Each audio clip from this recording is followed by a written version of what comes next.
Kentucky. We had the Legends tournament this weekend. Well, that's the thing. Somebody walked up to me at the Legends tournament this weekend and was saying, where have y'all been? And I just like, we've had some problems here that have just kept us from being out there, and that's the only reason. So hopefully we'll get past that now. And but I don't know when it's been a while. What, 3 weeks, 4 weeks? Probably, yeah. So and I apologize for that. There wasn't anything we could do about it. So and right in the middle of the season too. And usually don't normally work that way, but it did this time. So. I want to congratulate you on your hourly winnings. My hourly winnings? Jim Martin got 2 or 3 hourly checks. That had to be you. I kept hearing that name. Really? Yeah. Well, I'm not getting my cut, that's all I can say. Okay, well, I really didn't think it was you, but I thought I saw Tim Weaver's name in there. I think he won something, didn't he? I didn't listen to all of it. Well, I was looking at Facebook. I could have swore I saw him on there. It's where he had maybe won something the first hour or something. I knew one person that got a check. That's John Barish. He's a member of the Bass Club. He had a small over and ended up in second place. Didn't plan that very strategically, I would think, because you have an over, you should get. Oh, that's the guy the guy brought a fish in right at the last minute. Then. Yep. Oh yeah, I'm sure he was real happy about that. But John should have been standing there waiting on that. Yeah. But anyway, that's goodness. That's the way I do it, but that's okay. So how did you do in that Legends tournament? We caught.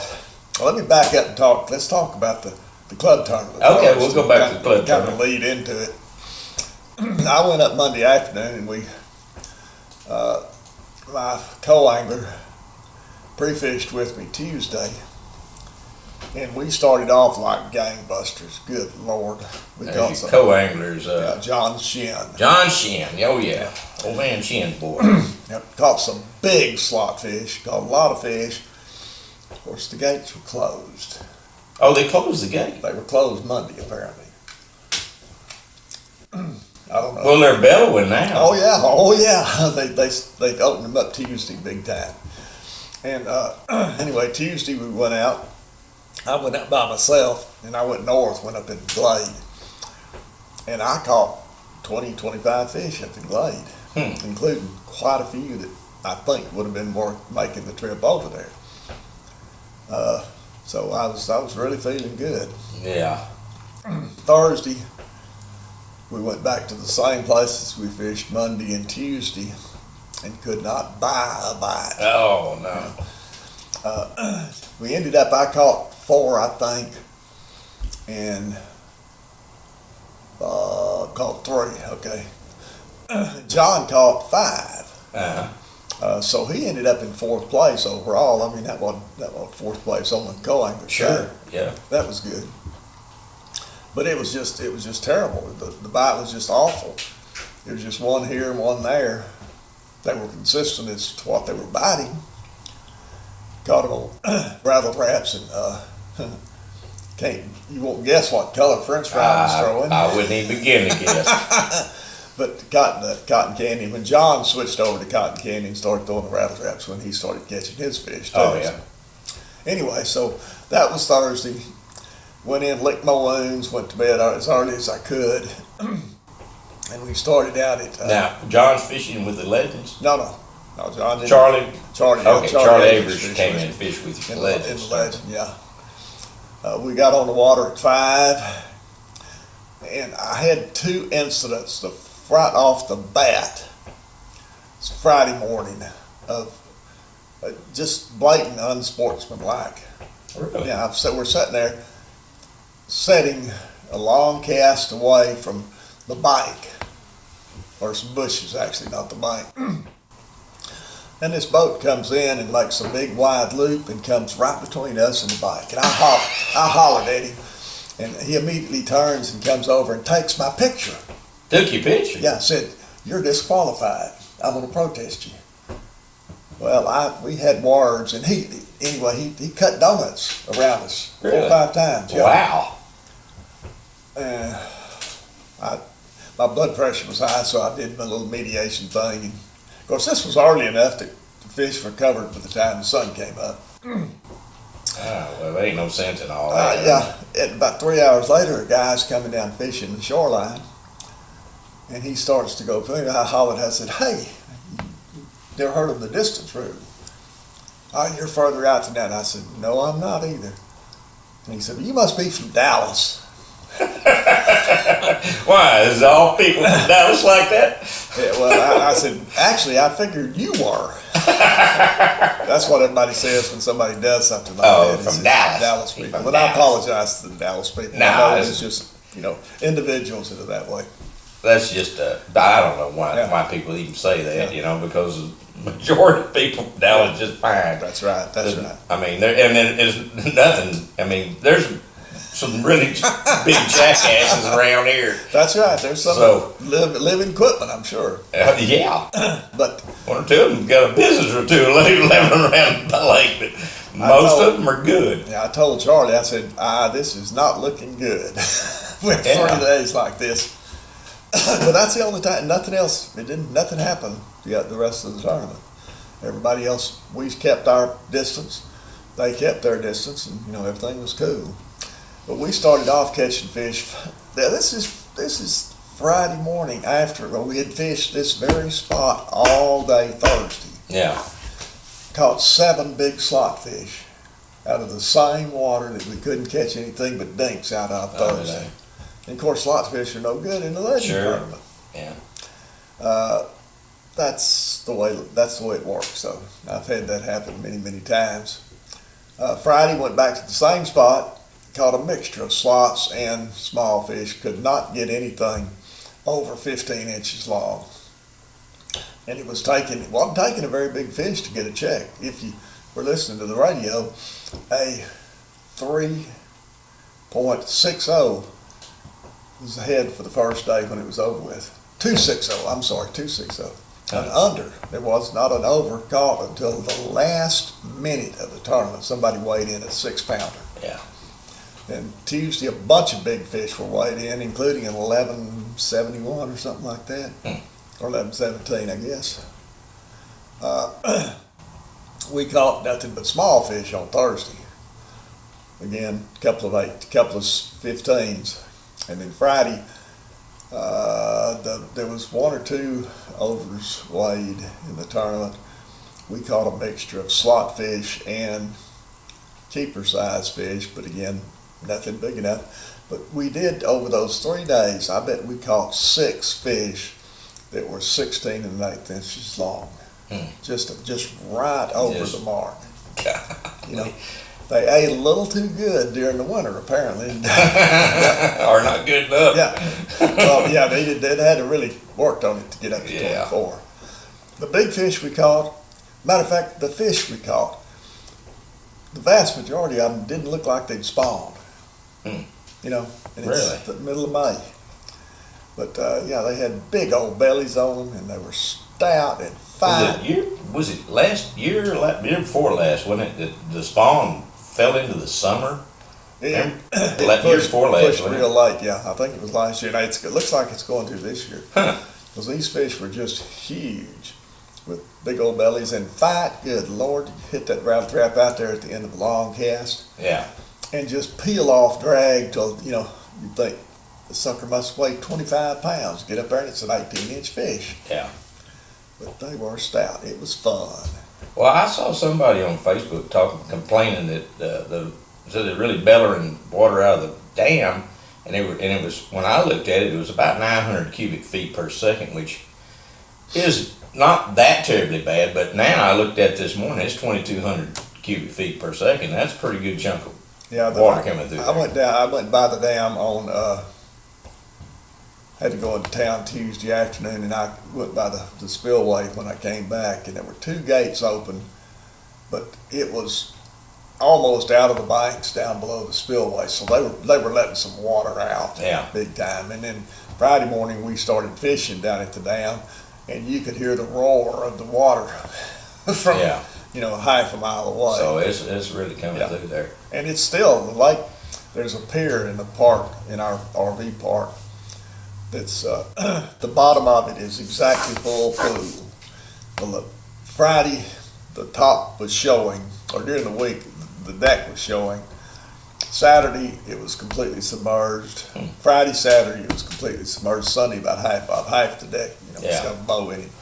So it dropped a little bit, but it didn't drop very much. The fishing, though, was outstanding. You just couldn't catch the right sized fish.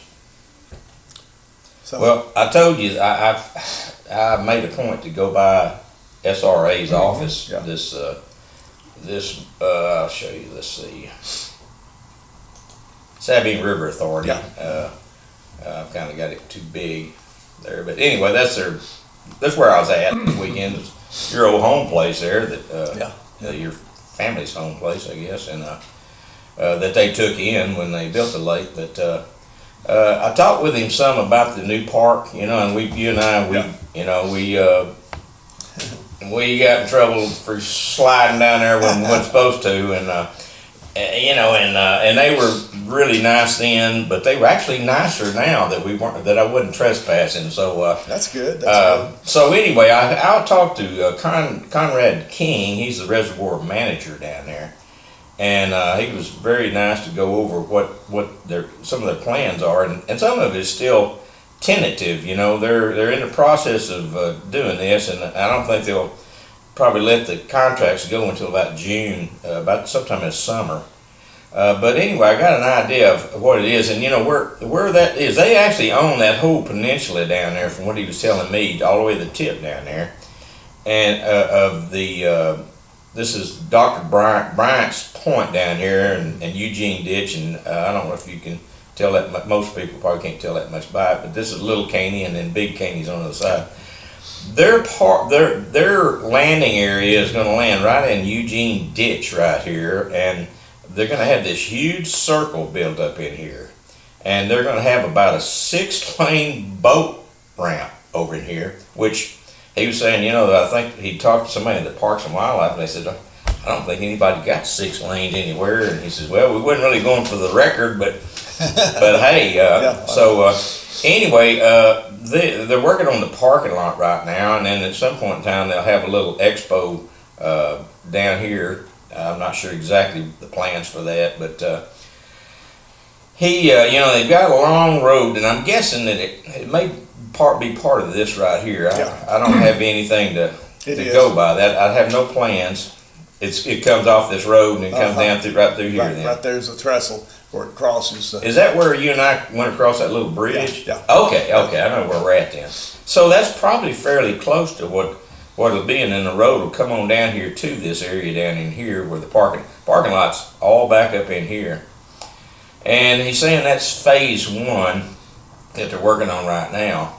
And one thing that he did say that I thought was really good, and well, there was actually a couple things. You had some questions about whether it was going to be just an events place where they just open it for an event, or it's open anytime. And he said it's going to be open anytime. You can just come down there. They will reserve it for events if somebody wanted it for an event. But basically, it's going to be open for people to use, and then they really want you to use it. Matter of fact, there's like 2 more phases after this that could be planned depending on the participation down there. And one of the questions you had was, would they possibly put a ramp into the Little Caney side of this thing? And I think where he was talking about putting it was maybe that's like phase 3, and it would be somewhere along this bank here.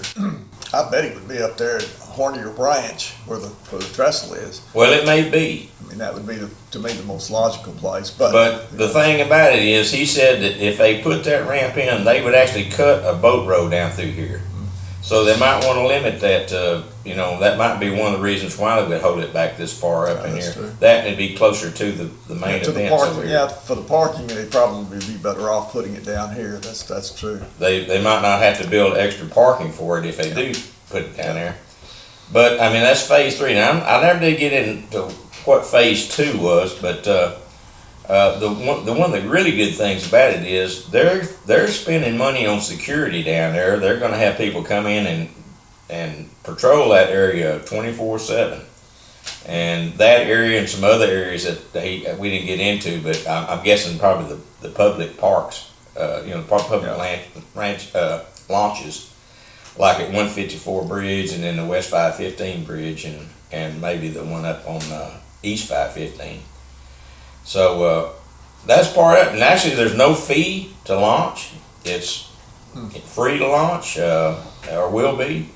And maybe it'll be in before the end of the year here and people will be able to use it. But they've cut out a big portion in here from what I understand, dug it out or whatever, and it's a big circular pattern in here. And he said you could probably park up to 100 boats in there. It's that big an area there. So pretty neat for Lake Fork, as far as it'll be neat for any lake. It'll be something that I've never seen anything like that on any of the BASS tournaments that are held all over the country. So it's a slick deal, and I'm looking forward to seeing the results of it, and I'm steadily wanting to see some plans so we can maybe incorporate that in the map, and show how that fits in there, and when we actually do upgrade the map at some point in time in the future. But anyway, that was what we talked about Thursday when I went up there, So, but when were you over at the weigh-in side? I was just Thursday. Okay. I was over at Lake Fork Marina, and I had to go talk with Dana down there. We've actually got our books. We now have our books down there, and she carries both volumes of those Lake Fork Top Secrets of Lake Fork. It comes in a package, of 2 of them. So we've not ever had another business carrier books, So I've got to think about it. I thought, really, that's a good place for them to have down there, and there's no reason why they couldn't. Yeah, Take them, and so that's where every major tournament currently goes out of Lake Fork Marina.